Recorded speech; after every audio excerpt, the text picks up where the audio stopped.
In this video, we're going to talk about how J.J. Thomson discovered the electron in 1897 using the cathode ray tube experiment. So these days, we think about atoms kind of like this. They're made up of a variety of smaller subatomic particles. But in the late 1800s, it was all about John Dalton's model of the atom. In the early 1800s, John Dalton had proposed that all matter, all stuff, was made up of tiny, indivisible particles called atoms. At first, not many people believed him. But throughout the course of the 1800s, more and more scientists got on board with his idea. But it remained an open question whether the atoms were really indivisible. Were they like tiny little billiard balls, hard and solid? Or were they made of smaller things? No one really knew the answer to that. But J.J. Thomson was able to answer part of that question when he discovered the electron. He discovered that it was much smaller than atoms. He discovered that atoms had electrons. And so he was able to say for the first time that atoms weren't totally solid and indivisible, but they were made up of smaller, subatomic particles. Let's look at how he discovered the electron. So Thomson used what's called a cathode ray tube. It's a big tube of glass that's kind of like a bottle. You can imagine it sort of like this soda bottle. It's sealed all over, and then you pump all the air out of it. Okay? And it has these two pieces of metal at this end. So Thomson connected these two pieces of metal to a power source, and here's what happened. A ray shot from this piece of metal across the tube and created a glowing spot over here when it hit a special coating on the inside of the glass.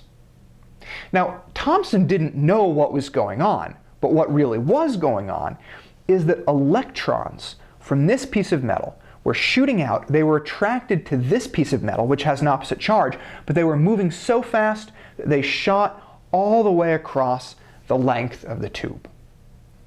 Anyway, Thomson sees this ray, and he gets curious as to what it's made of.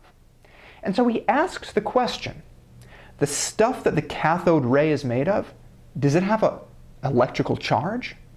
And here's how he attempts to answer that question. He takes two metal plates and puts them on either side of the cathode ray tube.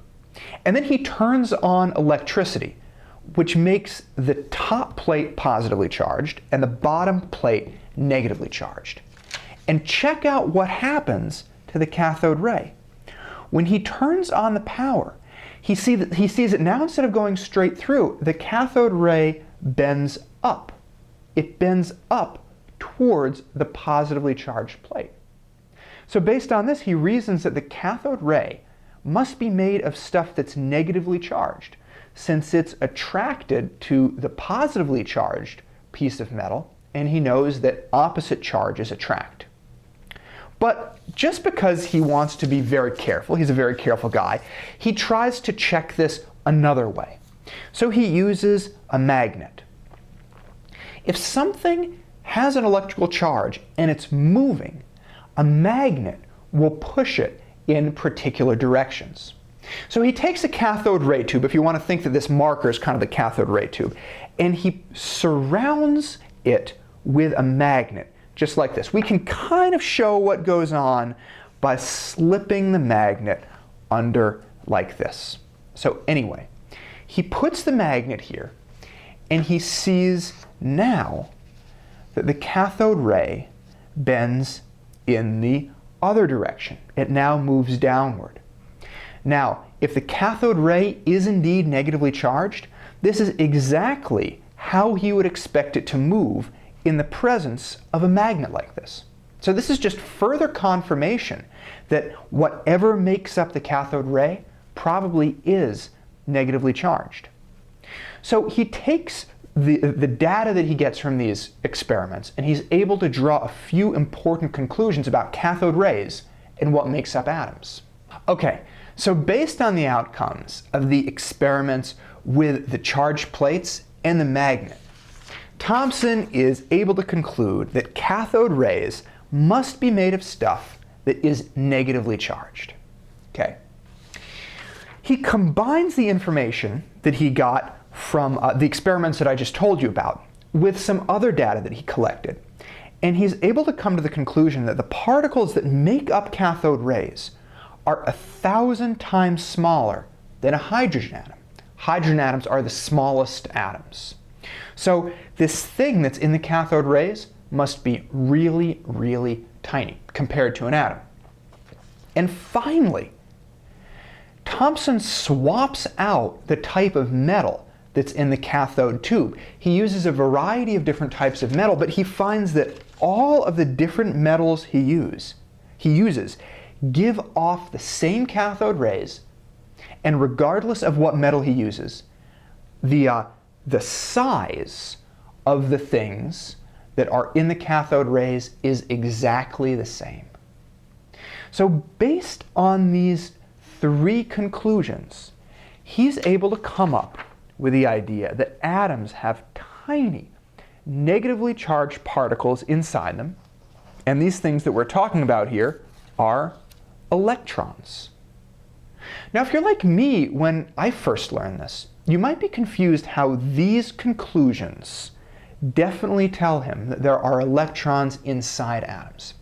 I remember when I first learned this stuff, I was thinking like, wait, doesn't this just show that electricity or cathode rays have negatively charged stuff? How does this tell us anything about the atoms? Okay, here's why. At the time that Thomson does his experiment, everyone, for the most part, agrees that all things are made up of atoms, that atoms are the smallest things that make everything up. They're like the smallest things in the universe. So if Thomson is able to show that there are even tinier things, well, where are those tiny things coming from? They have to be coming from atoms because everything's made of atoms, right? That's the only place they can be coming from. And even if electricity, even if you want to say that, oh, well, he's just showing that electricity is made of electrons, well, then still, where are the electrons coming from that make the electricity? The electrons have to be coming from other atoms. And since he can move or remove these pieces of metal and swap other metals in, and he still gets electrons, it again shows that all different types of atoms are able to release or give off electrons. So they must be in there to begin with. Anyway, these conclusions that Thomson comes to have dramatic effects on how scientists think about what the atom actually looks like. Now, at the beginning of the video, we said that in Dalton's atomic model, atoms are indivisible, that they're not made of anything smaller. But when Thomson discovered that atoms have tiny negatively charged electrons inside them, he essentially disproved this model, at least the part about the indivisible atoms. So here is the model of the atom that Thomson comes up with. He realizes, first of all, that electrons are negative. We already talked about that. But then he notices that on the whole, atoms in general are usually electrically neutral. So even though they have these negatively charged electrons inside them, the atoms as a whole don't have a charge. So Thomson realizes that in order for the atoms not to have a charge, there must be some positive charge in the atom that can balance out the negative charge of the electrons. And then the positive and the negative balance out, and the atom then as a whole doesn't have a charge.